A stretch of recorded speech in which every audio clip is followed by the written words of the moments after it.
So you want to know what it is that I do here? Well, once upon a time, I was a formidable adventurer. But that wasn't the most lucrative line of work. Having fallen on hard times, I decided to become an interior designer.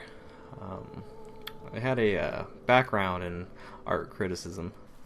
And I found that this background made me uniquely qualified to advise the royalty of this kingdom, which itself is quite a drab place.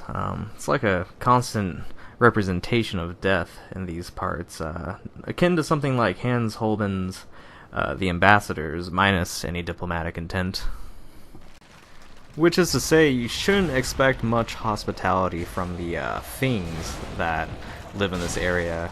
Besides the dreary general populace, there's a number of creatures that reside around here that are strongly reminiscent of the Garden of Earthly Delights. Which, ironically, is a reference that might be lost on these people. I mean, they make their intellectuals dip their heads in wax. Not sure what purpose that serves. But regardless, it's evident that this is a kingdom that doesn't much value high culture. I mean, in most places, a war monument would be something akin to the Three Soldiers, but here they seem to glorify decapitation, which might become less bizarre when you notice that the streets are lined with scenes that seem like the aftermath of Francisco Goya's The 3rd of May. Perhaps I'm being too harsh, however. Subsets of the population, like the Crow people, might not have any artistic representation at all.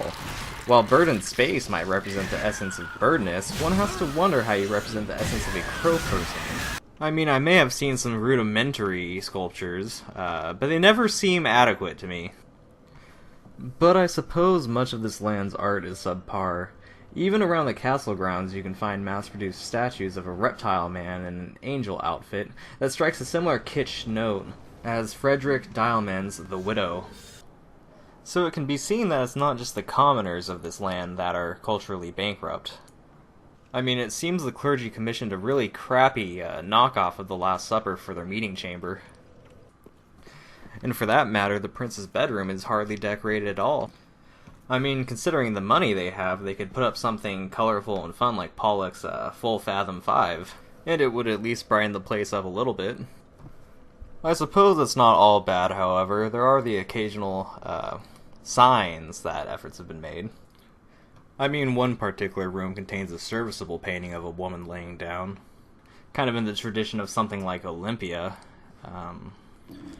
And I found a meditating dragon sculpture that imitates Buddha pretty decently. Still, the fact remains that so much of the kingdom is decorated so dismally that almost anything would be an improvement. You could put practically any kind of garish plop art like Alexander Calder's Flamingo in the middle of any given church and it'd still be a net aesthetic gain. But it may stand to reason that you can't expect a whole lot from violent people residing in a place where some creature's individual strength is represented through literal hierarchy of scale.